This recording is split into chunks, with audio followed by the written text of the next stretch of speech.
नमस्कार दर्शक बंधु पाणीपाग खबर आप समस्त को स्वागत।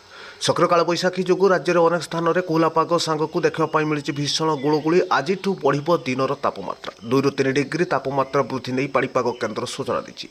एपटे राज्य उपर सक्रिय रही निम्नचाप रेखा यार प्रभाव में आगामी 24 घंटा राज्यर केतेक स्थान में बिजुली घड़घड़ी सह वज्रपातर संभावना रही और आसंता 19 तारिख पर्यंत राज्यर प्राय अंचल में घड़घड़ी सह वर्षा वज्रपात और कुआपथर झड़ नहीं एवं पाणीपाग विभाग आसला पुणी बड़ सूचना। तेज निश्चय नजर पकातु 24 घंटे क्यों सब जिला बिजुली घड़घड़ी सह वज्रपात संभावना रही और केउ सब जिला हालुका वर्षा सांगक केतेक स्थान में घूर्णिझड़ नहीं पाणीपाग केन्द्र एवं नुआ सूचना जारी होती। यासह केउ सब जिला कुआपथर वर्षा नहीं एवं पाणीपाग विभाग पक्षर आसंता 16 तारिख पर सतर्कता सूचना जारी कला पाणीपाग केन्द्र। ता पूर्व वीडियो को लाइक चैनल को सब्सक्राइब और शेयर करूँ। तो भारतीय पाणीपाग विभाग आसी पुणी बड़ सूचना सृष्टि होता घूर्णिबलय व निम्नचाप रेखा एवं ओडिशा उपर सक्रिय रही यार प्रभाव में 24 घंटे राज्य में वर्षा सांगक बिजुली घड़घड़ी और कोहला पाग सांगक पश्चिम समेत आभ्यंतरण और केतेक स्थान में भीषण गुड़गुड़ीर संभावना करिछि पाणीपाग केन्द्र।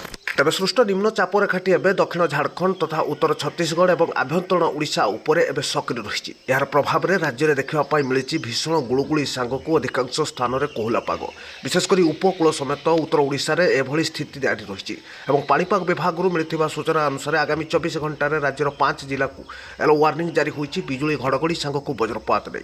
आगामी 24 घंटा बिजुली घड़घड़ी और वज्रपात नहीं सुंदरगढ़ केउझर मयूरभंज बालेश्वर और भद्रक जिला येलो वार्निंग जारी कर आंचलिक पाणीपाग केन्द्र। ए समस्त जिला घड़घड़ी सांगक वज्रपात संभावना रही घूर्णिझड़ नहीं सूचना रखी विभाग 30 ରୁ 40 किलोमीटर बेगर पवन बहिबा नहीं पाणीपाग विभाग येलो वार्निंग सह चेतावनी जारी होती।